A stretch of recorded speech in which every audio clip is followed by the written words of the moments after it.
नमः शंभवे नमः शंभवे नमः। ओम यो ब्रह्माणं विदधाति पूर्वं यो वै वेदांश्च प्रहिणोति तस्मै ब्रह्मदेवमात्मबुद्धिप्रकाशं मुमुक्षुर्वै शरणमहं प्रपद्ये। ओम शांति शांति शांति। ओम नमो ब्रह्मादिभ्यो ब्रह्म विद्या संप्रदाय कर्तृभ्यो वंश ऋषिभ्यो महद्भ्यो नमो गुरुभ्यः। सर्वोपप्लवरहितः प्रज्ञानघनः प्रत्यगर्थो ब्रह्मैवाहमस्मि ब्रह्मैवाहमस्मि। वेदांतार्थ विभासकाय गुरवे शांताय सन्यासिने नानावादी नगेन्द्र संकपवये योगीन्द्र वन्द्याय च मोहध्वान्त दिवाकराय भगवत्पादाभिधां बिभ्रते तस्मै भाष्यकृते नमोऽस्तु सततं पूर्णाय बोधात्मने।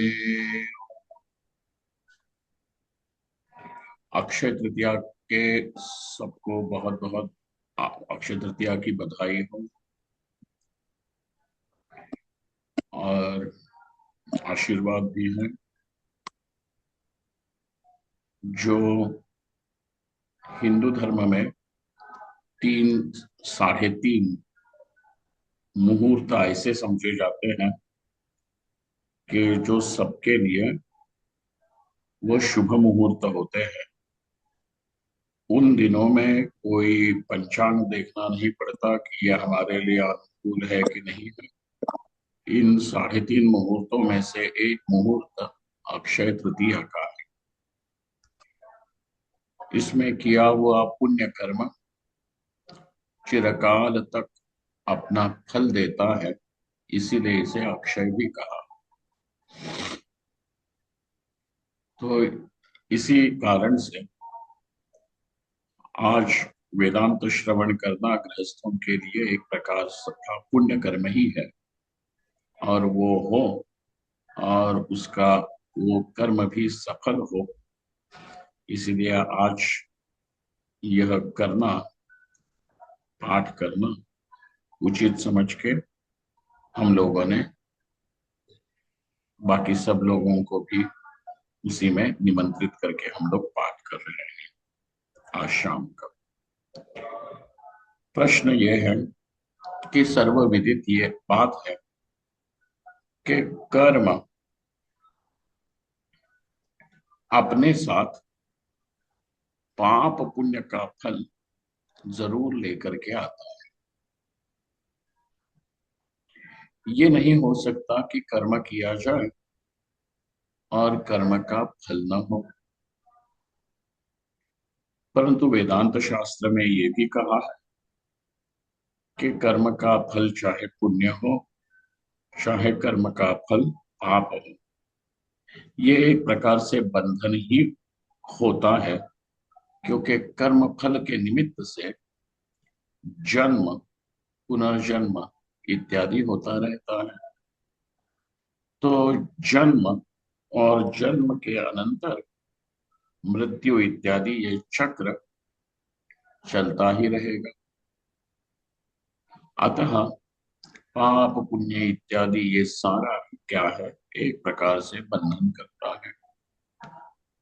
परंतु इस कर्म चक्र से एक प्रकार से ये चक्र व्यूह ही है। इस चक्र से किस प्रकार बाहर निकले, इसकी कुंजी, चाबी भगवान श्री कृष्ण ने भगवत गीता में दिखा दी है। भगवान ने ये कहा, यज्ञार्थात् कर्मणोऽन्यत्र लोकोऽयं कर्म बंधनः तदर्थम कर्म कौन्तेय मुक्त संग समाचर। श्री भगवान कहते हैं कि यह कर्म जो है, यदि भगवद अर्पण बुद्धि से, ईश्वरार्पण बुद्धि से न किया जाए तो उसका फल लोक जो है, चाहे मृत्यु लोक हो चाहे स्वर्ग आदि ऊपर वाले लोक हो, निश्चित रूप से जो निम्न लोक है वो तो है ही बंधन, इसमें कोई शंका ही नहीं है। परंतु ये ऊर्ध्व लोक जो है वे भी बंधन ही है, ये भगवान के वचन से दिखता है कि यज्ञार्थात कर्मणः अन्यत्र। यज्ञ शब्द का अर्थ है ईश्वर। तो ईश्वर के लिए किया जाने वाला कर्म, उससे अतिरिक्त जो कर्म है, ईश्वर को छोड़ करके ईश्वर को अर्पित किया हुआ कर्म, इससे अतिरिक्त जो कर्म है वो सारा कर्म बंधन ही है। उसका फल क्या है? लोक बंधन ही है। यज्ञार्थात कर्मण्यत्र लोकोयम कर्म बंधन। और इसीलिए तदर्थम कर्म कौन्तेय मुक्त संग समाचर। और इसीलिए हे कौन्तेय, उस ईश्वर के लिए कर्म करते हुए तुम मुक्त संग हो। तुम मुक्त संग हो करके, अर्थात फलादि फल की आसक्ति छोड़ करके, संग तो फल के साथ है, उसका उसकी आसक्ति छोड़ करके जब कर्म करते हो तो करना चाहिए समाचरण। ऐसी आज्ञा ही भगवान दे देते हैं। तो यही है कर्मयोग का बीज, कि ईश्वर अर्पित कर्म करना, अर्थात निषिद्ध कर्म को त्याग के सकाम कर्म, अर्थात फलासक्ति से रहित होकर के काम करना, कर्म करना, यही कर्मयोग का बीज है। भगवान अन्यत्र ये कहते हैं, मयि सर्वाणि कर्माणि सन्न्यस्याध्यात्म चेतसा निराशीर निर्ममो भूत्वा युध्यस्व विगत ज्वरः। मैंने कई स्थानों में ये बात कही है कि जब भगवान ये कहते हैं युध्यस्व, युद्ध करो, तो युद्ध करो, यह जो आज्ञा है वो अर्जुन के लिए प्रासंगिक है। भगवान जैसे अन्यत्र सब जगह दूसरे मजहबों में ये कहा है कि जिहाद करो, वैसी बात नहीं है। यहाँ युद्धस्व का अर्थ है अपना अपना कर्तव्य कर्म करो। जिस मुकाम पे तुम खड़े हो वहां पे तुम्हारे लिए कुछ न कुछ कर्तव्य बनता जरूर है। वह कर्तव्य कैसे करो? मयि सर्वाणि कर्माणि सन्न्यस्य, मुझ परमेश्वर में सारे कर्म अर्पित करते हुए अध्यात्म चेतसा। क्यों करें? क्योंकि आखिरकार प्रभु तुम ही तो हमारे गंतव्य हो, तुम ही हमारी मंजिल हो। भले अभी ये लग रहा हो हमारी बुद्धि को कि पैसा चाहिए, धन चाहिए, स्त्री चाहिए, परिवार चाहिए, परिजन चाहिए, अथवा पद प्रतिष्ठा, लोगों में होने वाला मान सम्मान ये चाहिए, तदपि ये सारा झूठ है। मनुष्य को आखिर में पूर्ण तृप्ति, शांति तो तुम्हारे ही चरणों में मिल सकती है। अतः प्रभु तुम ही हमारे गंतव्य हो, तुम ही हमारी मंजिल हो, तुम ही हमारे प्राप्तव्य हो, तुम ही हमारा आखिरी पड़ाव। इसीलिए मयि सर्वाणि कर्माणि, भगवान कहते हैं मुझ परमेश्वर को सारे कर्म मुझ परमेश्वर में संन्यस्त करते हुए, त्यागते हुए अध्यात्म चेतसा, इस प्रकार अपने बुद्धि को अध्यात्म ही प्राप्ति, वास्तविक प्राप्ति है, पारमार्थिक प्राप्ति है, ऐसे विवेक बुद्धि से समझाते हुए स्वयं को ही, हाँ, जब कर्म करते हैं, और कर्म करने की विधि भी कैसी है? निराशी ही। ऊपर जो भगवान ने कहा मुक्त संग समाचरण, तो वो मुक्त संगत्व क्या है? तो निराशीर भूतवा। निराशी का अर्थ होता है अब यह जगत किसी न किसी प्रकार से, किसी न किसी रूप से, किसी न किसी काल में मेरे तृप्ति का कारण बनेगा, यह आशा त्याग। ठीक है। जब तक के हम किसी मनुष्य को, किसी विषय को, किसी स्थान को, किसी क्रिया को अपने तृप्ति का कारण मानते हैं, तब तक के उनसे आशा जरूर करेंगे। और जब वह आशा पूरी नहीं होती है तो मनुष्य का हृदय जो है वो वैफल्य से भर जाता है, विफलता से भर जाता है, फ्रस्ट्रेशन। और जिसके कारण ये वैफल्य हुआ है उस व्यक्ति, वस्तु, संस्था, क्रिया, विषय, उनके प्रति कड़वाहट से भर जाता है। तो भगवान कहते हैं निराशीर भूतवा, तुम्हें मुझ तक पहुंचना है तो तुम्हारे हृदय में से कड़वाहट बिल्कुल समाप्त कर देनी पड़ेगी। तुम अपने हृदय को मधुर रस से भरो, मिठास से भर दो, और आ जाओ निराशीर भूतवा, निर्ममो भूतवा।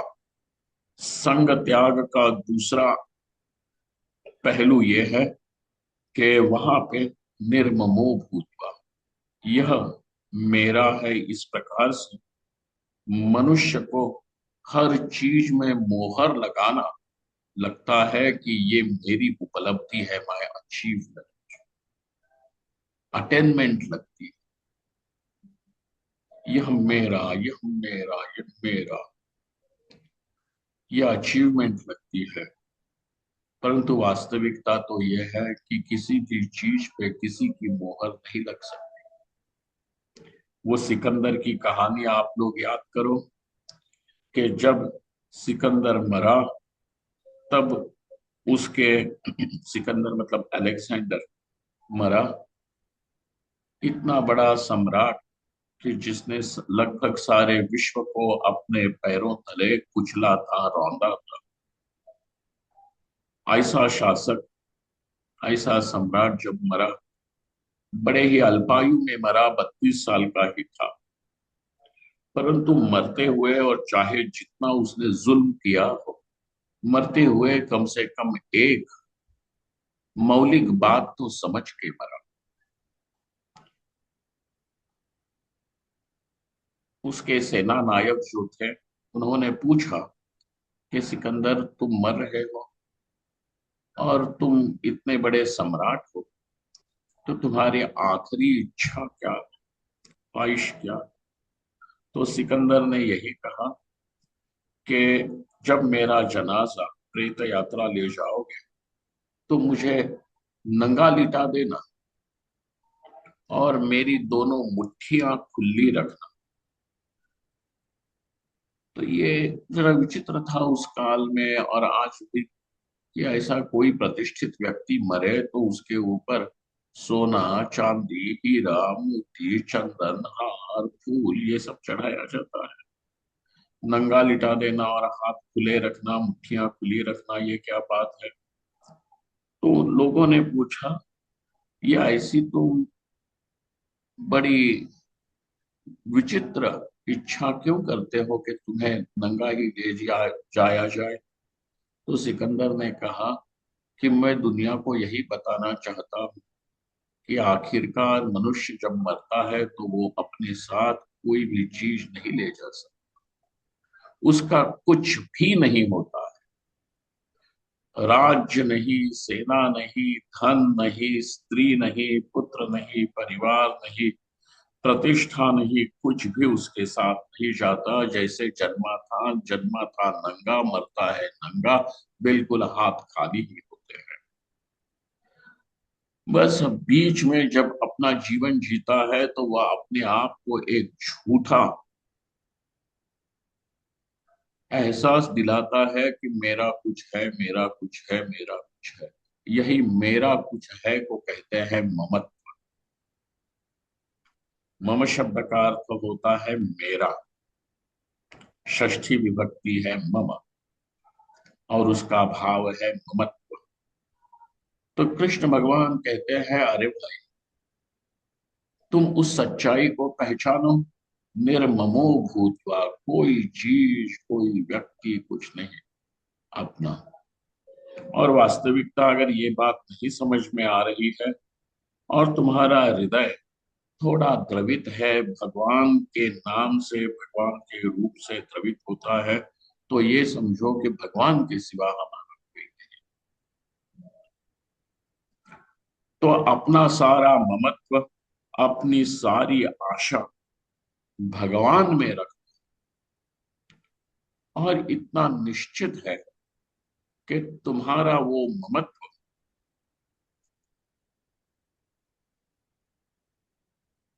योग्य ठिकाने ही लगा है, तुम्हारी वह आशा जो है वह योग्य ठिकाने ही लगी है,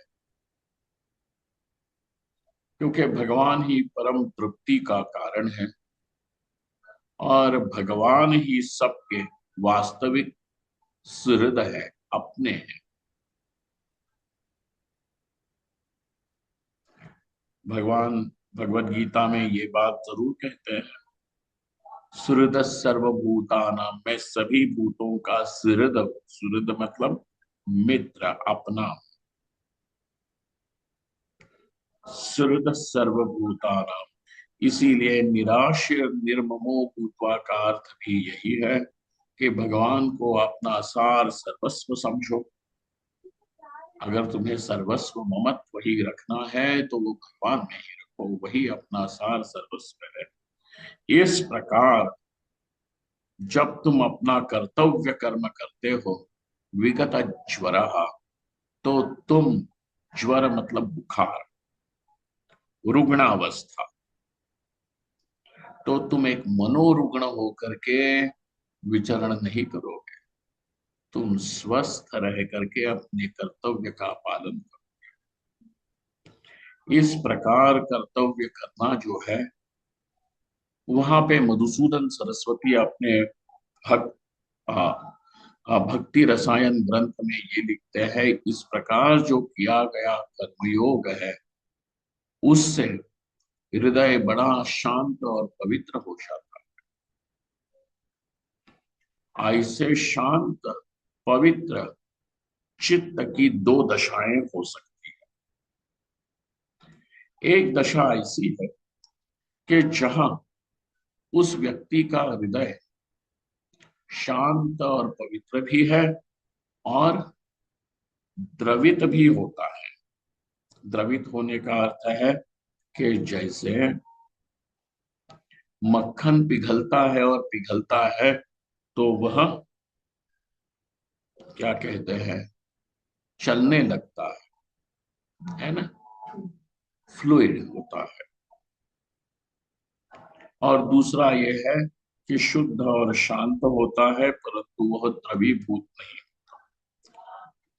मधुसूदन सरस्वती ये कहते हैं, ऐसा जो द्रवीभूत चित्त है कर्मयोग के द्वारा, जिनका चित्त शुद्ध और शांत भी हुआ है परंतु द्रवीभूत भी होता है, वह भक्ति का हृदय है, भक्ति का साधन।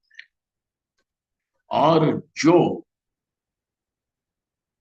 द्रवीभूत नहीं हुआ है परंतु शुद्ध शांत है, ब्रह्म चिंतन ही करता है, वह ज्ञान मार्ग का अनुसरण करने वाला चित्त होता है। इस प्रकार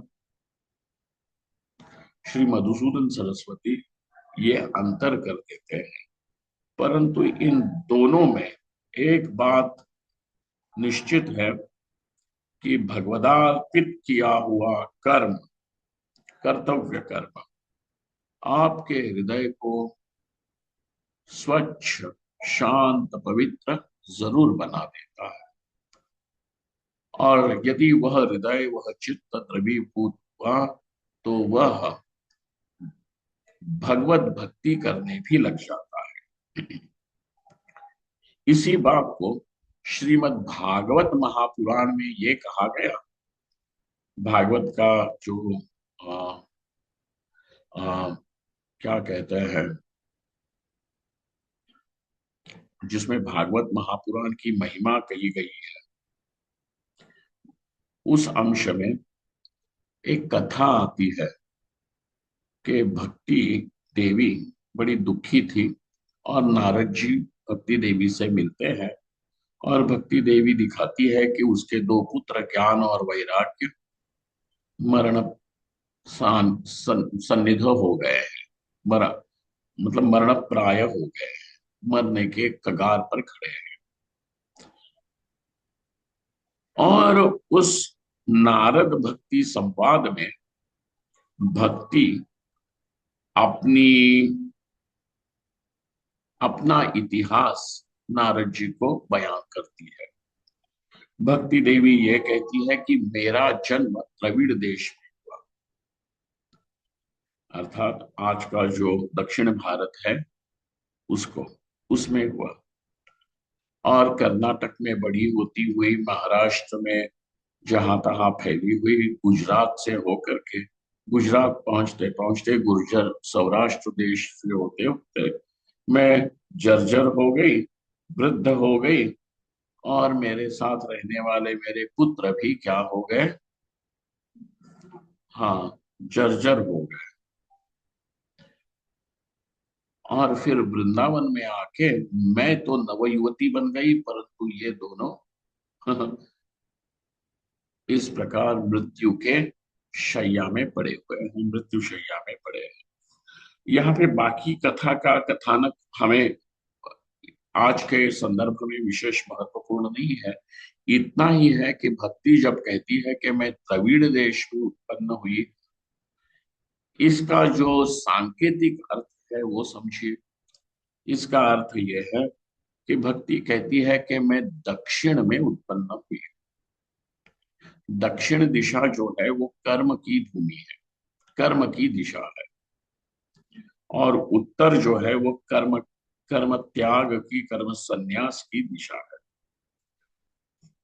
जब अपने यहाँ पे कोई संन्यास लेता है तो संन्यास लेते ही वो व्यक्ति मतलब प्रैष मंत्रों का उच्चारण करते हुए, रात को जो होता है प्रैष मंत्रों का उच्चारण होता है, गुरु आके शिखा सूत्र काट देते हैं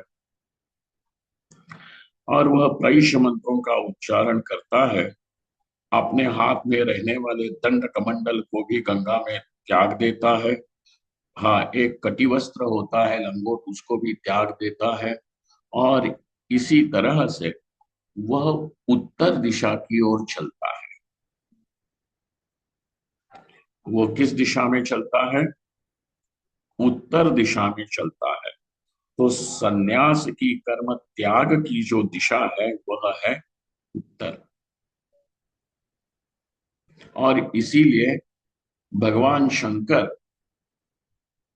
ज्ञान का उपदेश देने के लिए दक्षिणाभिमुख होकर के बैठते हैं। इसीलिए शंकर भगवान का नाम है दक्षिणामूर्ति। जब वे ज्ञान का उपदेश करते हैं तो उस अवतार में भगवान का नाम है दक्षिणामूर्ति। तो जो व्यक्ति उत्तर की ओर मुख कर रहा है तो उसका उपदेशक उसके सन्मुख है, उसका मुख दक्षिण दिशा की ओर। तो इससे एक बात पता चलती है कि कर्म त्याग की दिशा तो हो गई उत्तर और कर्म की दिशा हो गई दक्षिण। तो भक्ति जब ये कहती है कि मेरा जन्म दक्षिण में हुआ है, इसका सांकेतिक एक अर्थ यही है कि भक्ति का उगम जो होता है, जन्म जो होता है, वह आपके कर्म में ही होता है। और मधुसूदन सरस्वती जी इसके ऊपर अपनी मोहर लगाते हैं और कहते हैं कि कर्म योग के द्वारा जब चित्त शुद्ध शांत हो जाता है तो एक ऐसा चित्त है कि जो द्रवीभूत होता है, और द्रवित होने वाला चित्त जो है वह भक्ति का साधन है। आप समझ रहे हो ना? ये कहते हैं मधुसूदन सरस्वती। इसीलिए भक्ति का जन्म कहाँ हुआ? तो जहाँ कर्म हो रहा है वहीं से भक्ति का जन्म है। हाँ, यही दक्षिण दिशा जो है, इसलिए भक्ति कहती है कि मैं द्रविड़ देश में उत्पन्न हुई। बाकी इसके अनेकों अर्थ जिसकी जो उत्प्रेक्षा है वो जरूर करें, हमारे लिए ये काम कर जाता है। क्योंकि भगवान ने यही बात कही, मयि सर्वाणि कर्माणि सन्न्यस्य अध्यात्म चेतसा निराशीर निर्ममो भूत्वा युध्यस्व विगतज्वरः। अब जिसकी भक्ति करनी है वह कौन है? तो कहा, अजोपि सन्नव्ययात्मा भूतानाम ईश्वरोऽपि सन् प्रकृतिं स्वामधिष्ठाय संभवामि आत्ममायया। यह जिसका नाम रूप है, जिसमें अब प्रीति बैठी है, हाँ, वह कौन है? वो अज होते हुए भी, अजन्मा होते हुए भी, अव्यय होते हुए भी वह भूतों का, सभी विश्व का ईश्वर अर्थात शासक है। भले ही आपको दिखे कि एक विशेष नाम रूप में, अयोध्यापति के रूप में, मथुरापति के रूप में दिखे, द्वारकाधीश के रूप में दिखे, परंतु है कैसा? केवल द्वारका का अधीश नहीं है, केवल अयोध्या का अधीश नहीं है, परंतु वह समस्त भूतों का, संपूर्ण ब्रह्मांड का ही वह अधिनायक है, शासक है। भूतानाम ईश्वरोऽपि सन् प्रकृतिं स्वामधिष्ठाय।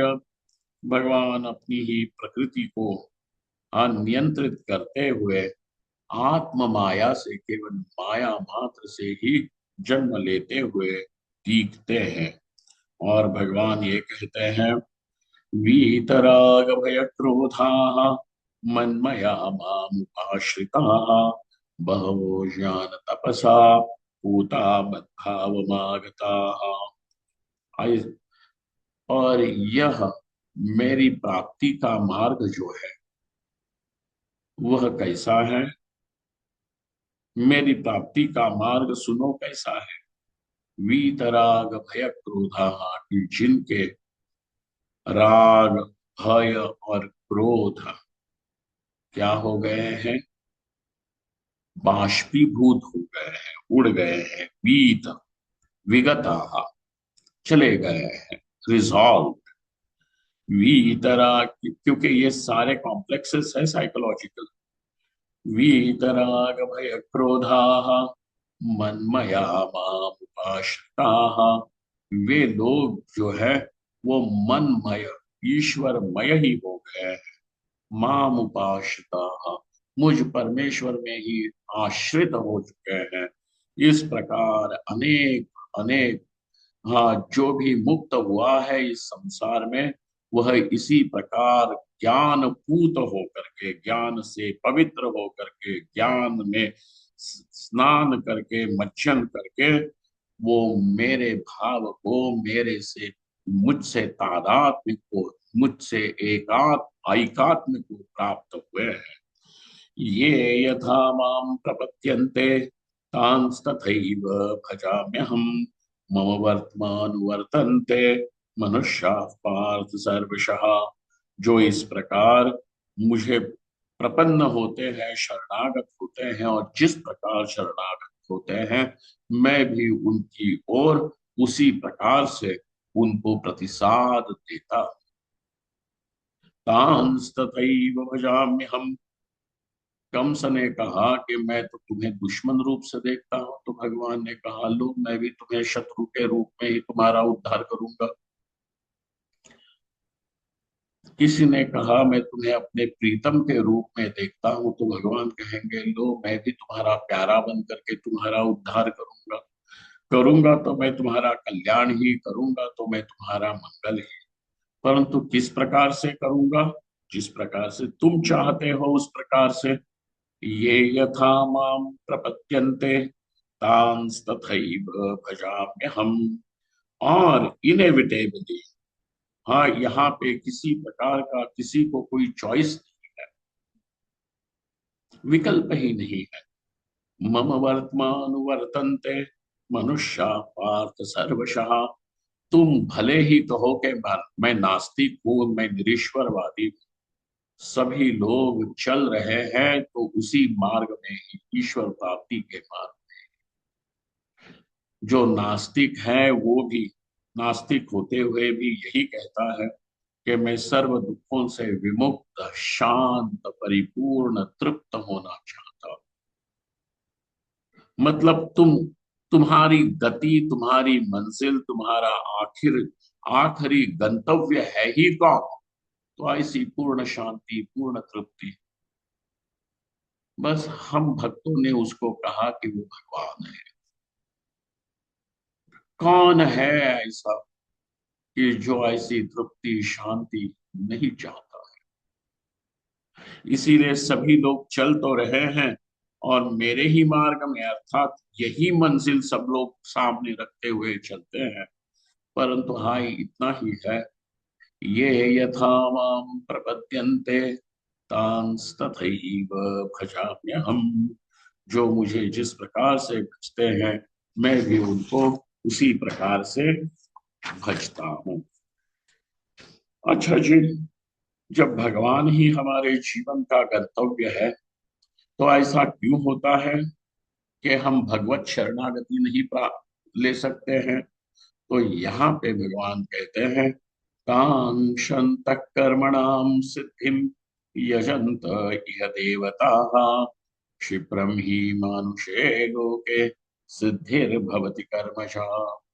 अब मनुष्य भगवत शरणागति क्यों नहीं लेता? भगवत शरणागति में उसको कौन सी अड़चन है? तो कहते हैं एक है, और वो है कौन सी? कि उसका कर्म फलों में, कर्म फल का अर्थ होता है पुत्र वित्त लोभ,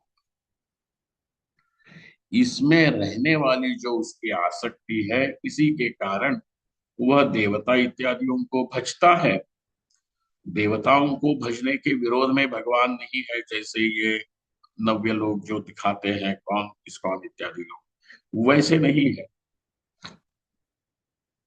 परंतु कर्म की सिद्धि के लिए भजते हैं, ये बात जो है, ये बात। कांक्षन्त कर्मणाम सिद्धिम यजंत इह देवताः। और यही एक बाधा बन जाती है, और इसीलिए वे भगवत शरणागति अर्थात अपने जीवन का की मंजिल, गंतव्य परमेश्वर है, ये स्वीकार नहीं कर पाते। स्वीकार करने पर भी उसके लिए योग्य उपाय नहीं कर पाते। तो इस प्रकार भगवान का, भगवान ही हमारे जीवन का गंतव्य है। भगवान के को समर्पित सारे कर्तव्य कर्म करते जाओ तो भक्ति उत्पन्न होती है, और फिर वह भक्ति ज्ञान और वैराग्य रूप दो सुपुत्रों को जन्म दे देती है। अतः ज्ञान की पूर्व पीठिका इस आख्यायिका के अनुसार भक्ति है, और भक्ति की पूर्व पीठिका कर्म है। इसीलिए वेद के जो तीन विभाग है वे भी ऐसे ही है। सबसे पहले कर्म कांड है, उसके बाद उपासना कांड है, और उसके बाद आखिरी कांड ज्ञान कांड कहा जाता है, जो उपनिषद भाग है। तो ये सारी चीजें सुचारू रूप से बैठ जाती है। तो बात यह है कि हाँ, भक्ति किस प्रकार होती है वो भी जरा देख ले। तो इसके लिए मैंने आपके लिए कुछ श्लोक चुने हुए हैं, और वो श्लोक भगवान शंकराचार्य के शिवानंद लहरी नाम के ग्रंथ में से हैं। सामान्य रूप से लोग भक्ति का अर्थ यही समझते हैं कि भगवान श्री कृष्ण, मतलब भगवान का कृष्ण रूप जो है, वही भक्ति का आस्पद है। भगवान भक्ति के आस्पद है। भगवान भक्ति के आस्पद है। तो इसीलिए है। हाँ, यहाँ पे भगवान भाष्यकार को ही आपके सामने में ले आ रहा हूँ। तो वहां पे वो कहते हैं कि देखना, भक्त का हृदय जो है, तो वो जीवन में से कितनी भी बड़ी उपलब्धि ही क्यों ना हो जाए, उस उपलब्धि से वह तृप्त नहीं होता। तृप्ति तो भगवत दर्शन से ही होती है। इसके लिए भक्त और मनुष्य तड़पता है। बात यह है कि जो जानता है कि मैं भगवान के लिए ही तड़प रहा हूँ, वो भक्त है। और बाकी जो अनजाने में ही तड़प रहा है स्त्री पुत्र धनादि के लिए, वह कैसा है? वो संसारी ही रह जाता है। तो कहते हैं, करोमि त्वत्पूजां सपदि सुखदो भव विभो, विधि त्वं विष्णु त्वं दिशसि खलु तस्या फलमिति, पुनश्च त्वां द्रष्टुं दिवि भुवि वहन् पक्षि मृगताम्, अदृष्ट्वा तत्खेदं कथमिह सहे शंकर विभो। वो भक्त कहता है, करोमि त्वत् पूजा, मैं तुम्हारी पूजा करता हूँ हे विभो, हे सर्वव्यापक स्वामी। सपदि, तुरंत, है ना, तरसा, तुरंत क्या हो जाओ? सपदि सुखदो भव, तुम सुख देने वाले बन जाओ। विधित्वम विष्णुत्वम दिशसि खलु तस्या फलमिति, तुम्हारी पूजा का फल ये भी तुम दान दे देते हो। को किसी को तुम ब्रह्मा भी बना दोगे और किसी को विष्णु भी बना दोगे। विधित्वं विष्णुत्वं दिशसि खलु तस्या फलमिति, तस्या पूजायाः फलमिति, तस्या फलमिति। तदपि इतने बड़े हौदे पर बैठने पर भी एक बात ये होती है कि तुम्हारा दर्शन नहीं हो पाता। और इसीलिए ब्रह्मा और विष्णु भी तुम्हारे दर्शन के लिए कोई पक्षी बन करके ऊपर ऊपर की ओर उड़ता गया, तो कोई वराह बन करके नीचे नीचे खोज करता गया। और तदपि तुम्हारा आदि अंत किसी को पता न चला, अर्थात तुम इत्थम्भूत कैसे हो, ये तुम्हारा दर्शन न हो पाया। और अदृष्टवा, और इसीलिए चाहे चाहे जो इंद्रादि भी पद क्यों न मिले, परंतु वहां पे यदि तुम्हारा दर्शन न होगा तो हृदय खेद से ही भरा रहेगा। अदृष्ट्वा तत्खेदम कथमिह सहे शंकर विभो, कि तुम्हारा दर्शन नहीं होता है तो यह खेद जो होता है हे शंकर, हे विभो, मैं कैसे सह पाऊंगा, वो तुम ही बताओ।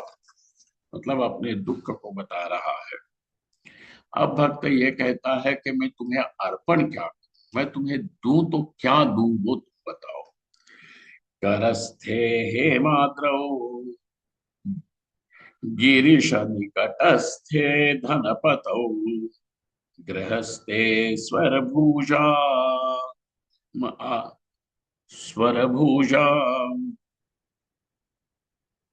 हाँ, स्वरभूजामर सुरति चिंतामणिगणे, शिरस्थे शीतांशौ चरणयुगलस्थेऽखिल शुभे, कमर्थं दास्येयं हम भवतु भवदर्थं मम मनः।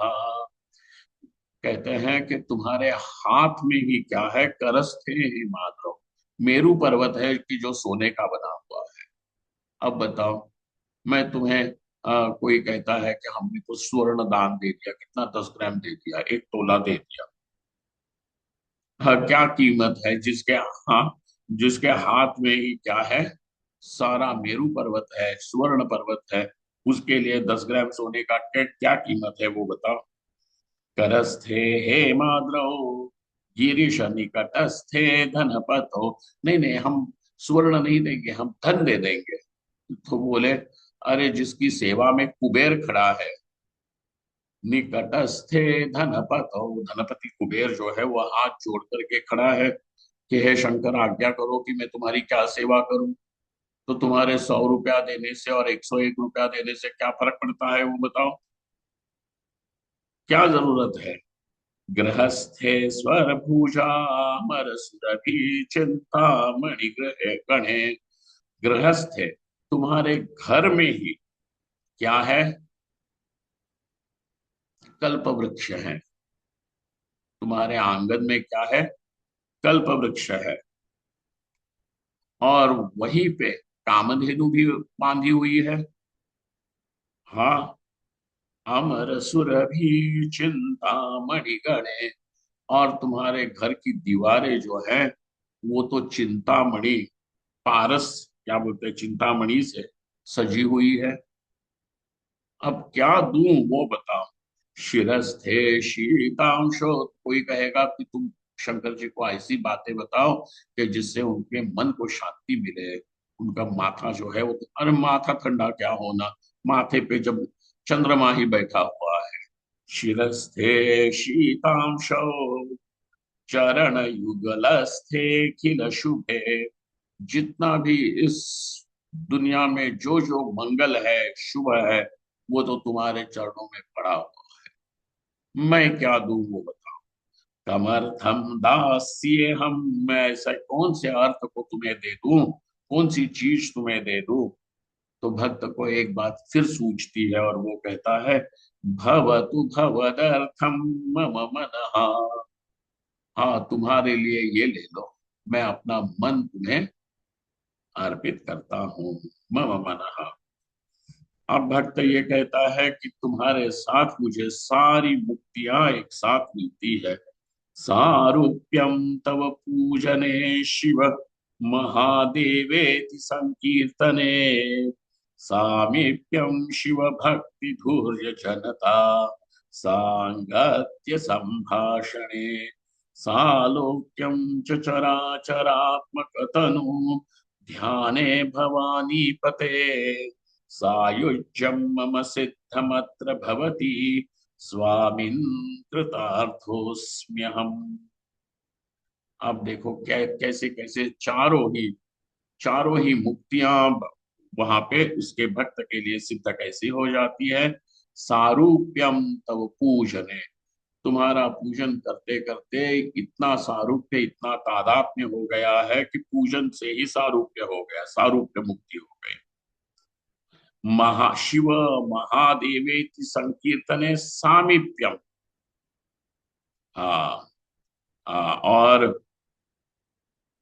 कहते हैं, जब ये मैं कहता हूं हे शिव, हे महादेव, इस प्रकार से जब मैं तुम्हारा नाम पुकारता हूं, तो नाम उसी का पुकारा जाता है कि जिसको सुनाई दे, है कि नहीं। तो तुम इतने समीप हो, शिव शिव शिव जब मैं बोलता हूँ तो तुम्हारी समीपता, तुम्हारा सामीप्य रूप मुक्ति भी मिल जाती है। शिव भक्ति धूर्य जनता सांगत्य संभाषणे सालोक्यम, लोची मैं तुम्हारे लोक में भी घुस जाता हूँ, सालोक्य मुक्ति भी मेरी हो जाती है जब शिव भक्त जो है, मतलब भक्त लोगों में उनके साथ संग करने से, उनके साथ संभाषण करने से हो गया, शिवलोक की प्राप्ति हो गई। और चरा चरात्मक तनु ध्यान है, तुम ये चरा, जितना भी चेतन अचेतन चलने वाला अचर जो जगत है, हे भवानी पते, उसका जब मैं ध्यान करता हूँ कि ये तुम, हाँ, ये सारी तुम्हारी ही तनु है, ये तुम्हारा शरीर है, ये सारा विश्व ब्रह्मांड, तो मेरा सायुज्य भी उसमें ही सिद्ध हो जाता है। सिद्धमत्र भवति, और इसीलिए हे स्वामिन, मैं भी कृतार्थ हूँ, मैं भी तृप्त हो गया हूँ। तो सालोक्य, सामीप्य, क्या कहते हैं, सारूप्य और सायुज्य रूप चारों मुक्तियां उसकी सिद्ध हो जाती है। इस प्रकार भगवान को ही अपना सार सर्वस्व मान करके कर्म समर्पित करते जाओ। हाँ, निर्ममो निराश्रित भूत्वा युध्यस्व विगत अक्षरा। यही है भक्ति की जन्मभूमि, यहीं पे भक्ति अंकुरित होती है। और दो बातें होती है कि भक्ति आने पर ज्ञान और वैराग्य भी स्वयं ही सिद्ध हो जाता है। इसलिए भगवान के प्रति अपना समर्पण होना चाहिए।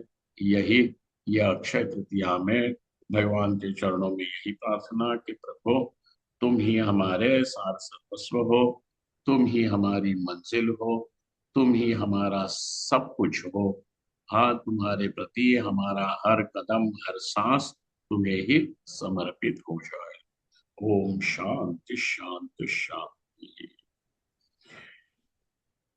महादेव महादेव।